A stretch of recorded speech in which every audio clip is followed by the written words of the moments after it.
Today, I am going to be reviewing Tennessee Tornado, an aerodynamics custom looper located at Dollywood and Pigeon Forge, Tennessee. I recently got the opportunity to ride this coaster. I rode it twice, once in the front row and once in the very back, so I got a pretty good feel for it, so I'll be giving my full review on it right now. So first of all, when you walk up to Tennessee Tornado, it's kind of hidden because this is the Smoky Mountains, so a lot of the attractions are secluded because the trees are huge and it's like mountainy terrain. So you walk up to it and there's some really cool theming. I mean, there's destroyed wagons and wood and stuff. The station looks really nice. It kind of looks torn up. And then when you're walking through the queue line, it's really nice because they have facts about tornadoes, some funny little puns in there. So the theming is overall really good in the queue line and outside of it. But when you get inside of this coaster's station, it looks really cool. I mean, I don't know why this station just looks really nice. The trains look great. The color scheme on this coaster is just overall awesome. It's like a maroonish brownish, and it looks really good. I mean, I like it. I know some people who are not a fan of this color scheme, but personally I am. So you board your aero trains. Of course, they're the classic ones on all aero loopers, and you pull down your restraint. And, you know, I don't know what it is, but just Loch Ness Monster and Tennessee Tornado's trains feel more comfortable than Anaconda.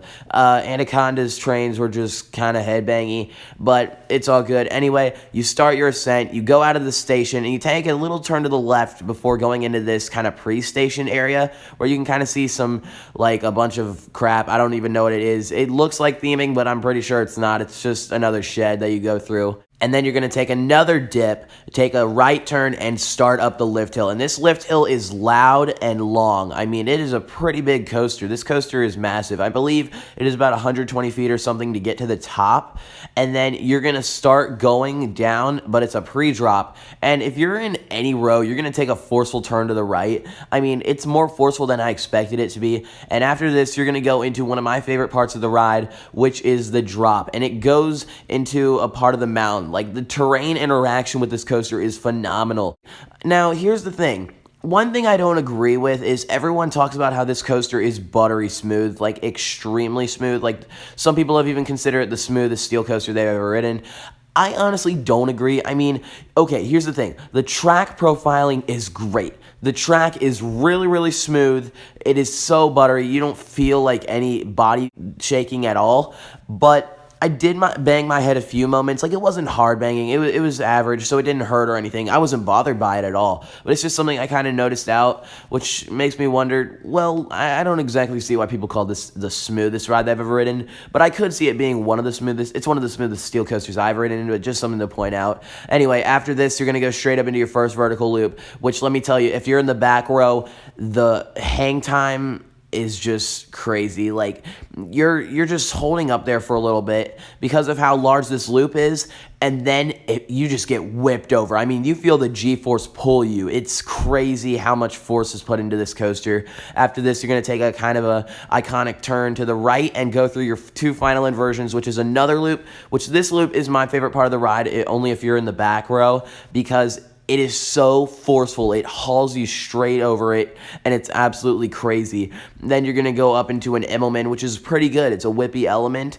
And after this, you're going to go into that final element, which is that famous turn you always see people recording. And it's a pretty good turn, I have to say. It's a lot of fun. And then after this, something's going to happen. Now, in order to feel what's about to happen, you have to be in the very front row. You literally go up into the brakes, but there's a hop before it. Like, there's a pop of airtime. This is no ordinary airtime. It is one of the strongest ejector moments I have ever felt on any coaster.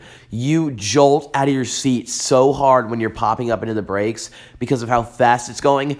It was so crazy. It was like just the most insane ejector pop. One of the most insane I've ever experienced. I loved that part of the ride. It was one of my favorites. A great surprise. It was the most surprising element I've ever had on a coaster at Dollywood. So it was really cool. And then your ride ends. You exit the station. This coaster is just overall insane. I mean, I love Tennessee Tornado. It is currently my number 2 at the park because Lightning Rod wasn't open when I was there, but that's for another time. Anyway, it's just so smooth. It's pretty intense, actually. It has some forceful and whippy elements, and the drop is crazy. The airtime pop at the end was awesome. So overall, this is a great coaster, and it is by far my favorite aero looper. The theming and surrounding area of it just makes it 10 times better, and it was an awesome ride. So for Tennessee Tornado's final score, I'm giving it an 8.5 out of 10. Listen, this ride is great. The only reason it's not getting a perfect score is because it is short. That's the thing. Like, it's really short, and also there were a few headbang moments, even if you keep your head forward, but it's fine. It's still a smooth ride. So those are my only 2 complaints, but they're not even a big deal because this ride is still awesome anyway. Alan Schilke killed it with this ride. So anyway, thank you guys for watching. I hope you enjoyed this video. Post your comments down in the section below. What do you think of Tennessee Tornado? Don't forget to like and subscribe, and until next time, Coaster fans, I will see you later.